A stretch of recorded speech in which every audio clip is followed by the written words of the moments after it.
Hi friends, இன்றைக்கி நம்ம பேரூர் பட்டீஸ்வரர் கோயிலை தான் பார்க்க போகிறோம். இது வந்து கோயம்புத்தூர்லேருந்து ஒரு 6 கிலோமீட்டர்ஸில் இருக்குது. இப்போ தான் கோயிலுக்கு கும்பாபிஷேகம் பண்ணாங்க. பெயிண்டிங்லாம் அழகாக பண்ணியிருக்காங்க. இது ரொம்பவே அழகாக இருந்துச்சு. ஃபோன் வந்து உள்ளே அலோடு கிடையாது. அதனால் நான் ஃப்ரண்ட் வியூ மட்டும் உங்களுக்கு காட்டுறேன். நல்லா இது வந்து மேலே சிதம்பரம்னு அழைக்கிறாங்க பேரூர் கோயில். அதனால் சிதம்பரத்தில் எப்படி சிவன் பாதம் ஆடுவாரோ அந்த மாதிரி ஆடியிருக்காங்க. அப்புறம் பார்த்திங்கன்னா நிறைய பீப்புள்ஸ் இங்கே வராங்க.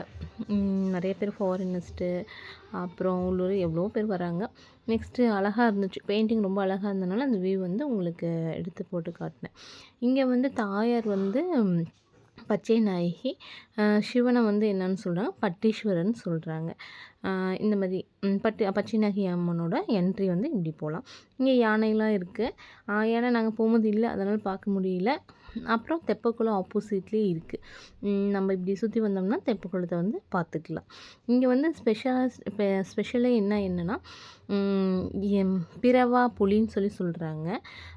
அது புளிய மரம் ஒன்று இருக்கும். அந்த புளிய மரத்துலேருந்து இருக்கிற கொட்டை எங்கேயாச்சும் போட்டோம்னா அது முளைக்காது. அதே மாதிரி இரவா பனை அப்படின்னு ஒன்று இருக்குது.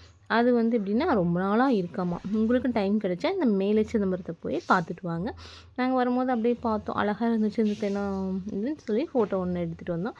தேங்க்